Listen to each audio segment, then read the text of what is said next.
নমস্কার, কেমন আছেন সবাই? আশা করছি আপনারা সকলে খুব ভালো আছেন, সুস্থ আছেন। আমার নতুন একটি ব্লগে আপনাদের সকলকে স্বাগত জানাই। তো চলুন ব্লগটিকে শুরু করা যাক। এখানে আমি আর আমার মা এসেছি একটু কিছু দোকানে কেনাকাটা করতে। বাবা এসেছিল আমাদেরকে নিতে, তো আমরা সেই ছোটবেলার মতো একসাথে যখন ৩ জন যেতাম, তো আবার সেমভাবেই উঠে পড়লাম। এখন বাজারে যাচ্ছি।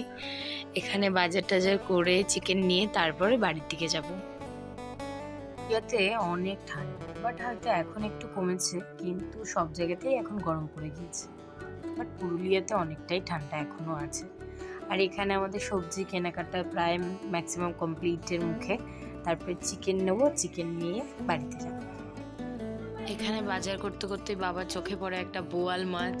আমিও ফার্স্ট টাইম দেখলাম পুরুলিয়াতে, বাট খুব নাকি টেস্ট। বাবা মাই বলেছে খেয়ে দেখ কেমন লাগে, তো দেখবো কেমন লাগে।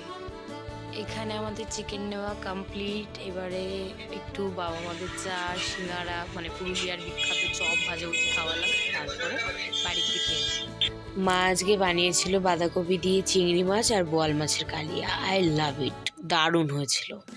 আর তারপরে আমরা সন্ধ্যাবেলা একটু চলে গেলাম বাবা মার জন্য একটু চপ এগরোল আনতে। এখানে আমাদের চপ নেওয়া হয়ে গিয়েছে, আর আমরা দুজন এখন টুকটাক কিছু মার্কেটিং করে এখন বাড়ির দিকে রওনা দিচ্ছি। বাড়িতে আসতে না আসতেই মা দেখি পাটিসাপটা বানাচ্ছে। আমাদের বাড়ির সবার খুব প্রিয় একটা জিনিস, মানে পিঠে।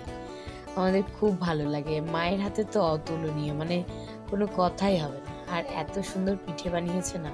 আর কারা কারা পিঠে খেলে এবছর প্লিজ কমেন্টে জানিও। আজ তাহলে চলি, আবারও নেক্সট ভিডিওতে তোমাদের সাথে আবার দেখা হবে। Thank you. ভালো লাগলে একটা লাইক, শেয়ার অ্যান্ড সাবস্ক্রাইব করে দিও প্লিজ।